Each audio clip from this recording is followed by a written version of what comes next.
আমরা যেকোনো চর্মরোগই ডার্মাটাইটিস বলে থাকি, কিন্তু আসলে ঠিক না। চর্মরোগের বেসিক্যালি অনেকগুলি ভেরিয়েশন আছে। একেক ভেরিয়েশন, একেক সিম্পটমে একেক নাম, একেক প্যাটার্নের একেক নাম এবং একেক নাম, একেক প্যাটার্নের একেক চিকিৎসা।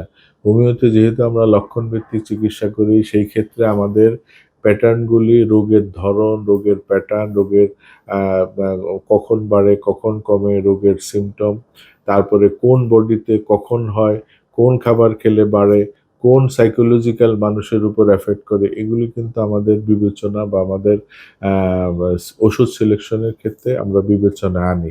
কাজেই এইজন্য আমাদের লক্ষণটা এটা মেইন জিনিস এবং লক্ষণের সাথে রোগীর মানসিক অবস্থা, রোগীর আ তারপর রোগের হ্রাস-বৃদ্ধি কখন বাড়ে, কখন কমে, কোন খাবারে এফেক্ট করে, কোন খাবারে হয় না, কোন ওয়েদারে চেঞ্জ হয়, কোন ওয়েদারে হয় না, এগুলি বিবেচনায় নিয়ে কিন্তু আমাদের ওষুধ সিলেকশন করা উচিত। তাহলে কিন্তু আমরা সিওর শর্ট রেজাল্ট পাবো। এবং একটা কথা মনে রাখবেন, চর্মরোগের কোনো অ্যালোপ্যাথিক পার্মানেন্ট চিকিৎসা পৃথিবীতে নাই। যত ডাক্তারই আছেন, দেশ শেষ করে বিদেশ যাবেন, ইন্ডিয়া যাবেন, সিঙ্গাপুর যাবেন, আমেরিকা যাবেন, ইউকেতে যাবেন, সব জায়গায় অলমোস্ট টাইপ অফ ট্রিটমেন্ট একই। হয়তো ওষুধগুলি দামি বা ভিন্ন টাইপের ওষুধ, একেকজন একেক ধরনের অ্যান্টিবায়োটিক ইউজ করে।